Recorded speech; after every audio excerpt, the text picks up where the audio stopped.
আসসালামু আলাইকুম, সবাইকে শুভেচ্ছা জানাচ্ছি।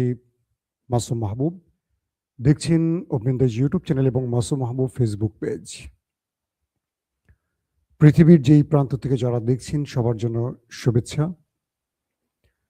দর্শক, যুদ্ধ পরিস্থিতি ক্রমান্বয়ে কি বলবো টালমাটাল অবস্থার দিকে যাচ্ছে।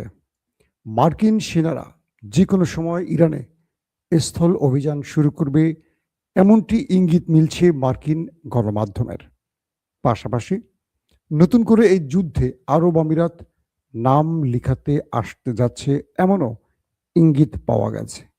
পাশাপাশি নেতানিয়াহু এবং ট্রাম্পের জন্য পেছনে ফেরার কোনো পথ নেই। বিশেষজ্ঞরা এমনটিও মত দিচ্ছেন, এই যুদ্ধ বিজয় ছাড়া তাদের পথ বন্ধ হয়ে যাচ্ছে। আমেরিকা তার সবচেয়ে উন্নত প্রতিরক্ষা ব্যবস্থা থার্ড এবং প্যাট্রিয়ট সব খুইয়ে এখন ইউক্রেন থেকে হাওলাত দিচ্ছে। ইসরায়েল দাবি করেছে তারা আইআরজিসির নৌ প্রধানকে হত্যা করেছে এবং কুয়েত জানিয়েছে তারা এই যুদ্ধে জড়াবে না। দর্শক, চলুন আমি আপনাদেরকে আরো বেশ কিছু গুরুত্বপূর্ণ খবর দেব আজকের লাইভ সেশনে। প্রথমে যে খবরটি দিয়ে শুরু করতে চাই, একজন লিখেছেন, ওনার নাম হলো কাজী নজরুল ইসলাম, ময়মনসিংহ থেকে। তিনি আমার 5 বছর ধরে ভিডিও বা আমার খবর শোনেন, ধন্যবাদ ভাই। মার্কিন সেনারা প্যারাটুপার অর্থাৎ যুদ্ধ বিমান থেকে বা বিমান থেকে ইরানে নেমে পড়বে, সেইভাবে একটা কমান্ডো বাহিনীকে প্রস্তুত করা হয়েছে, এই জোনে আনা হয়েছে। ডোনাল্ড ট্রাম্পের নির্দেশ চলে এসছে, জাস্ট সময়ের অপেক্ষা মাত্র। এর মধ্যে ইরান আমেরিকার মধ্যে পেছনে নেপথ্যে বসে যুদ্ধ বন্ধে বেশ কিছু দেশ কাজ করছে। তাদের মধ্যে রয়েছে তুরস্ক, মিশর, পাকিস্তান, ওমান। এই তো আমেরিকা মূলত চাইছে একটা ফেস সেভিং।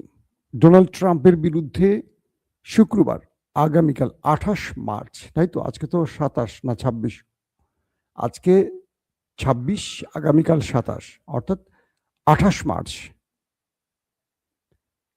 আমেরিকাতে হতে যাচ্ছে ইতিহাসের সবচেয়ে বৃহৎ বিক্ষোভ, এমনটি দেশটির কিছু কিছু গণমাধ্যম দাবি করেছে। এখান থেকে যে কোনোভাবে ট্রাম্পকে ফেস সেভিং নিয়ে ফিরে যেতে হবে। ইরান যুদ্ধটা ছিল তার সেই ফেস সেভিং এর জন্য একটা খেলা, কিন্তু এই খেলায় তিনি বিজয় পাননি। এখন পর্যন্ত পরাজয়ের দায় বা গ্লানি তার উপরে রয়েছে। অন্যদিকে অ্যারেস্টিন ফাইল তো তার আছেই, একটি ছোট্ট কিশোরী মেয়ের ইস্যুতে। আবার নেতা কাকুর বিরুদ্ধে প্রচুর দুর্নীতির মামলা এখন আদালতে চলছে। তিনি গাজা থেকে শুরু করে ইরান পর্যন্ত যুদ্ধটি লম্বা করেছেন, কারণ তার এই মামলা থেকে বাঁচতে হলে যুদ্ধকালীন একটি সরকার গঠন করার বিকল্প ছিল না। এই পরিস্থিতিতে মার্কিন সেনারা আমেরিকাতে ঢুকলে কি ঘটতে পারে, আসেন সেটা নিয়ে আমরা একটু বিশ্লেষণ করি। ইরানের স্পিকার এবং পররাষ্ট্রমন্ত্রী দুটো বক্তব্য দিয়েছেন যে আমার ভূমিতে যদি দখলদার সেনা প্রবেশ করে তাহলে তারা আর বেঁচে ফিরতে পারবে না। আজকে ইরান তার শত্রুর দিকে যে মিসাইল ছুঁড়েছে, সেই মিসাইলে একটি পোস্টার এঁকে দিয়েছে, সেখানে ইরানে এন্ট্রি, ইরান থেকে এক্সিট, দুটো টেক্সট লিখে দুটো ছবি দেওয়া হয়েছে। দেখা যাচ্ছে যে মার্কিন মেরিন সেনারা, কমান্ডো বাহিনীরা ইরানে এন্ট্রি করছেন পৃথিবীর সবচেয়ে আধুনিক অস্ত্র কাঁধে নিয়ে। ছবিটি উপরের, ইরানে ঢুকছে পৃথিবীর সবচেয়ে আধুনিক অস্ত্র নিয়ে মার্কিন সেনারা। নিচে আরেকটি ছবি দিয়ে লিখছে এক্সিট ইরান বা ইরান এক্সিট। সেখানে যে ছবিটি দেয়া হয়েছে দেখা যাচ্ছে একজন মার্কিন সেনা নিহত, তাকে মার্কিন পতাকা দিয়ে স্ট্রেচারে শোয়ানো, দুজন ল্যাংরা ল্যাংরা লুরা, হাত পা ভাঙা, বাকি দুজন সেনা তাকে কোনো রকম টেনে টেনে ইরান থেকে বের হচ্ছে দিয়ে সেখানে বলা হয়েছে যে তোমরা আসবে ইরানে, কিন্তু যাবে এভাবে, তোমরা আসবে খুব আধুনিক প্রযুক্তির অস্ত্র টস্ত্র নিয়ে, কিন্তু যাবে ল্যাংরা লুরা হয়ে। এটি দিয়ে ইরান আমেরিকার সেনাদের বুঝিয়েছে, তোমরা তো তোমাদের জন্য লড়তে আসোনি, ইরানিরা তাদের মানচিত্র রক্ষায় লড়বে। ইরানের সামনে তার মানচিত্র রক্ষার জন্য সর্বোচ্চ ত্যাগ, সর্বোচ্চ পরীক্ষা ইরান দিবে। তোমরা কেন আসছো? তোমাদের সৈন্যদের মধ্যে মোরাল অথরিটি কতটুকু আছে, শক্তি কতটুকু আছে? তোমরা আসছো ডোনাল্ড ট্রাম্পের পাগলামিকে সমর্থন করতে, আর ডোনাল্ড ট্রাম্প এসছে নেতানিয়াহুর পাগলামিকে সমর্থন করে। একটা বৃহৎ পরাশক্তি কোনো পাগলামির উপর ভর করে যুদ্ধ করতে পারে না। এ যাবৎ গালফ কান্ট্রিতে এবং ইসরায়েলে মার্কিন যতগুলো প্রতিরক্ষা ব্যবস্থা ছিল তার অধিকাংশই ধ্বংস করে ফেলেছে মুস্তফা বাহিনী। তাদের ব্যাটারি, তাদের মিসাইল শেষ, প্রায় ফুরিয়ে এসছে। থার্ড, প্যাট্রিয়ট এবং তাদের রাডার সিস্টেম ধ্বংস। আরব রাষ্ট্রগুলো নিজেরা নিজেদের রক্ষা করতে পারছে না মার্কিন প্রতিরক্ষা ব্যবস্থা থাকার পরও। এখন আমেরিকা ইউক্রেন থেকে ভিক্ষা নিচ্ছে, অর্থাৎ ইউক্রেনকে যেগুলো বিক্রি করেছিল জেলেনস্কির কাছে, সেই প্যাট্রিয়ট এবং থার্ডের প্রতিরক্ষা ব্যবস্থাগুলো এখন বলছে যে আমাকে দাও।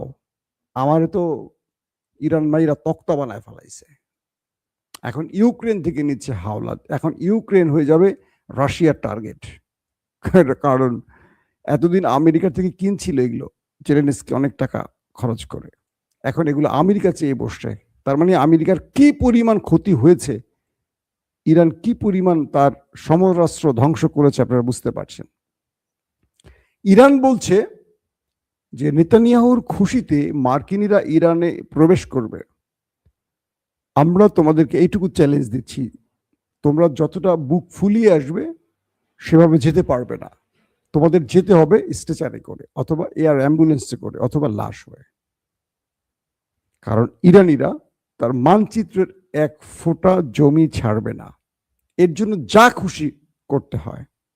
ইরানের গণমাধ্যম কর্মীরা বলছে ইরান এই মুহূর্তে যে প্রস্তুতি নিচ্ছে তাদের ভান্ডারে যথেষ্ট ড্রোন এবং মিসাইল এখনো মজুদ আছে। এটা কে বলছে? ইরান। যদি তথ্যটি সঠিক হয়, আমার কেন যেন মনে হচ্ছে আমেরিকার জন্য মহা বিপদ অপেক্ষা করছে।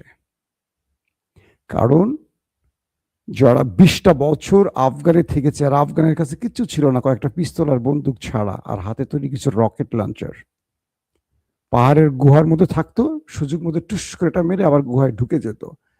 ন্যাটো, আমেরিকার ন্যাটোকে নিয়ে, এতগুলো দেশকে নিয়ে 20টা বছর থেকে খালি হাতে ফিরে গেছে। আর ইরান তো দুটো দেশকে মেরে তক্তা বানাচ্ছে। শুধু দুটো কই, সঙ্গে আরব, পুরো আরবকে একসাথে খেলছে আরবকে নিয়ে। এই দেশটিকে প্রতিনিয়ত আপডেট বা অ্যাডভান্স অস্ত্র দিচ্ছে রাশিয়া, চীন। আজকেও রাশিয়া থেকে বিশাল চালান আসছে ইরানে, এবং রাশিয়ান আধুনিক অস্ত্রে এখন বাজিমাত করছে ইরান, এমনটিও বলছে ইন্টারন্যাশনাল গণমাধ্যমগুলো। তার মানে ইরানের কাছে এখনো ভয়ঙ্কর কি কি আছে পৃথিবী জানে না, কারণ ইরান শত্রুকে বুঝতে দিতে চাচ্ছে না, কারণ খেলা তো এখানে শেষ নয়। এখনই মেসিকে তারা ব্যবহার করতে চাইছে না, এখনই রোনাল্ডোকে তারা ব্যবহার করতে চাইছে না, তাদেরকে রিজার্ভ বেঞ্চে রাখছে ইরান। কেন রাখছে?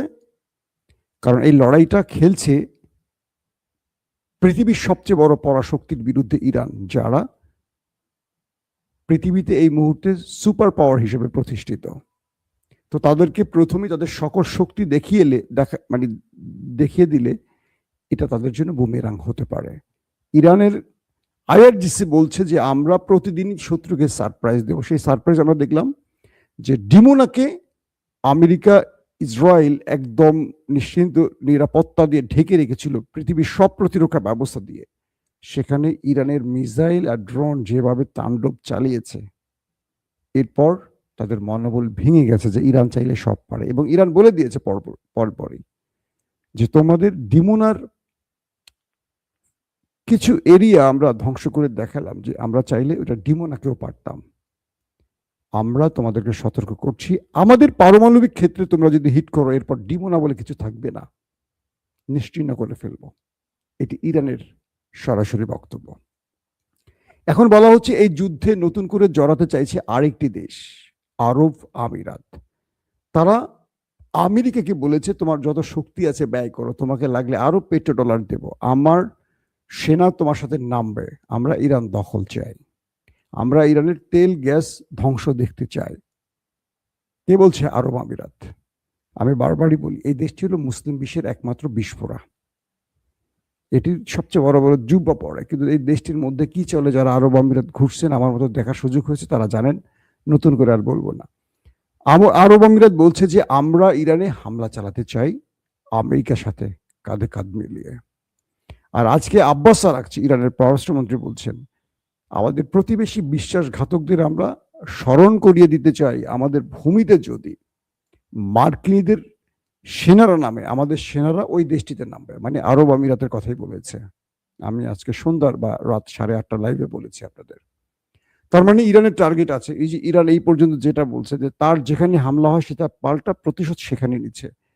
যদি আমেরিকানরা নামে খার্ক আইল্যান্ডে, মনে রাখবেন আরব আমিরাতে ইরান নামবে। ইরান বলে দিয়েছে যে আমার 1 বিঘত নিলে আমি তোমাদের 5 বিঘত নিব, 2 বিঘত তো নেবই, ডবল নেব। তো এখন আরব আমিরাত এই যুদ্ধে জড়িয়ে বাকি মুসলিম দেশগুলোকে যদি টেনে আনার চেষ্টা করে, এটা আমেরিকা না, এটা ইসরায়েলের সবচেয়ে সফল খেলা হয়ে যাবে। কারণ ইসরায়েল আরব আমিরাতের মূল পিছনে ক্রিয়ানক, ইসরায়েলি এই দেশটিকে নিয়ন্ত্রণ করে। কাতার বলেছে তারা এই যুদ্ধে জড়াবে না। এখন পর্যন্ত কাতারের স্টেটমেন্টগুলো ভালো, তারা বলছে যে এই যুদ্ধে তারা জড়াবে না, কারণ তারা বুঝতেছে শত্রু আসলে কি চাইছে। দর্শক, আইআরজিসির যিনি নৌ প্রধান আলী রেজা তানসিনি, তাকে হত্যার দাবি করেছে নেতাকাকুর দেশটি। একটা কথা না বললেই নয়, ইরানের সুপ্রিম কমান্ডার সহ প্রধান 30-40 জন কিন্তু মেরে ফেলছে। কিছু হয়েছে? মাঠের একজন যোদ্ধা মরে গেলে পাশ থেকে আরেকজন যোদ্ধা দাঁড়িয়ে যায়। ইরান সেইভাবেই তার রাষ্ট্রটাকে তৈরি করেছে। এখানে ইরানকে এই সেনাদের মেরে পররাষ্ট্রমন্ত্রীকে যদি মারেন বা তার সিকিউরিটি প্রধানকে যদি মারেন, তার যদি আইআরজিসি প্রধানকে মারেন, ইন্টেলিজেন্স কিচ্ছু হবে না। প্রতিটা ক্ষেত্রে একাধিক লোকগুলোকে সেট করে দেয়া আছে। এর মাধ্যমে কি হয়েছে? আলী রেজাকে মেরে কি হবে? ইরান বলছে যে আমাদের কোনো ব্যক্তির জন্য এই লড়াই থামবে না, গতি হারাবে না, এটা আরো গতি বাড়বে সামনের দিনগুলোতে। নেতা কাকুর বাড়ির মানুষগুলো মানসিক রোগী হয়ে যাচ্ছে। তারা বলছে যে এই যুদ্ধের নামে আমরা আর পারছি না। একদিকে সাইরেন, একদিকে আমাদের দিনের পর দিন অবিরত বাংকারে থাকা, আমাদের সাধারণ জীবন ব্যাহত হচ্ছে, পুরো জীবন হ্যাং হয়ে গেছে, আমরা এর থেকে মুক্তি চাই। কিন্তু ইরান বলছে এটা আরো লম্বা সময় চলবে, কারণ এই যুদ্ধে নেতাকাকু হারতে রাজি না, ইরানও হারতে রাজি না। আর আমেরিকা ফেস সেভিং চাচ্ছে। আমেরিকা এখন ট্রাম্প চাচ্ছে সবাই লড়ালড়ি করুক, আমি মাঝখান থেকে ইজ্জত নিয়ে বাঁচতে পারি কিনা। কারণ ট্রাম্পকে দুটো ফেস করতে হবে, অ্যাবস্টেন ফাইল 28 তারিখ আর হলো মধ্যবর্তী নির্বাচন। ট্রাম্প একটা বিজয় চাচ্ছেন, একটা অফিসিয়ালি বিজয় চাচ্ছেন, যাতে হাসিনার মতো বাকওয়াসগিরি করতে পারে, কিছু মিথ্যা বলতে পারে, পানি বিজয়, সমুদ্র বিজয়ের মতো কিছু বলতে পারে, হাসিনা যেমনি বলছিল এরকম কিছু চায়। এবং বলা হচ্ছে ট্রাম্প নেতানিয়াহুর আসলে সব পথ বন্ধ, এখন তাদের পথ আর খোলা নেই।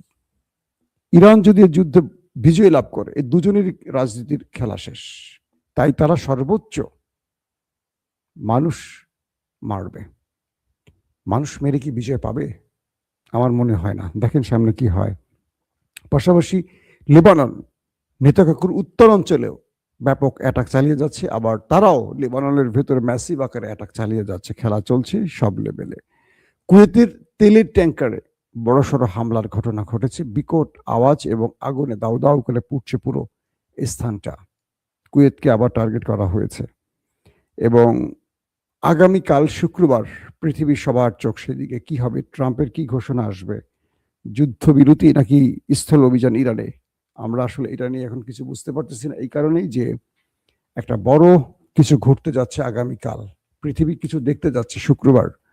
এই দিনটিতে হয় একটা সারপ্রাইজ দিতে পারেন ডোনাল্ড ট্রাম্প যুদ্ধবিরতির নাম করে, কারণ পর্দার অন্তরালে অনেক খেলোয়াড়, মহা খেলোয়াড়রা খেলছেন, ইরানকে যদি ম্যানেজ করতে পারেন। আর যদি প্রতারণা করা হয় ইরানের সাথে আবারও, ইরান বলছে আমাদের 5টি শর্ত দিয়ে দিয়েছি, এই 5টি শর্তের উপর, আমি 5টি শর্ত কি আবার বলবো আপনাদের, আমি কিন্তু কয়েক দফা বলেছি আর বলতে চাচ্ছি না, আমার প্রতিটা নিউজে আপনাদেরকে কম বেশি আমি এগুলো বলার চেষ্টা করি। তো এই 5টি দফা যদি মানে আমরা শুনবো। 5টি দফা মানা খুব কঠিন, এই 5টি দফা মানলে আমেরিকার প্রেসিডেন্ট ডোনাল্ড ট্রাম্পের আর কিছু থাকবে না। তো সেই জন্য মনে হচ্ছে যে যুদ্ধটা আরো দীর্ঘ হবে। ইরান বলছে আমরা লম্বা যুদ্ধের প্রস্তুতি নিচ্ছি এবং যারা আমাদের খার্ক দ্বীপে নামবে তাদেরকে আমরা ফেরত যেতে দেব না।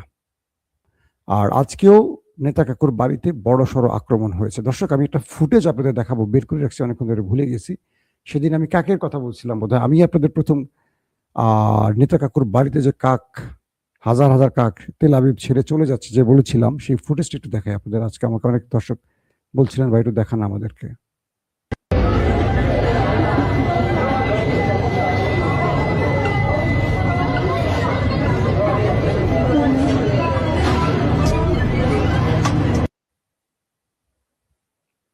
আপনারা দেখেছেন যে কিভাবে হাজার হাজার কাক সে দেশটি ছেড়ে যাচ্ছে। এটা নিয়ে অনেক রকম তথ্য উপাত্ত এখন আসছে বিভিন্ন গণমাধ্যমে। তো দর্শক, আজকের মতো বিদায় নিতে চাই। যারা ওপেন দ্য আইজ আজকেই প্রথম দেখছেন, আশা করব চ্যানেলটি ভালো লাগলে সাবস্ক্রাইব করে রাখবেন। যারা মাসুম মাহবুব ফেসবুক পেজটি দেখছেন, লাইক ফলো করে আমাদের সঙ্গেই থাকতে পারেন। আমরা আপনাদেরকে প্রতিদিন দেশের এবং বিদেশের খবর দিতে চাই। বাংলাদেশের যে কোনো বড় ঘটনায় আমরা আবারও বাংলা খবরে চলে আসবো, বাট এখন আন্তর্জাতিক খবরে আপনাদের চাহিদা বেশি, বা আপনারা বারবার এই খবরগুলো দেখতে চান বলে আমরা সেই খবরগুলো আপনাদের বেশি দেবার চেষ্টা করছি।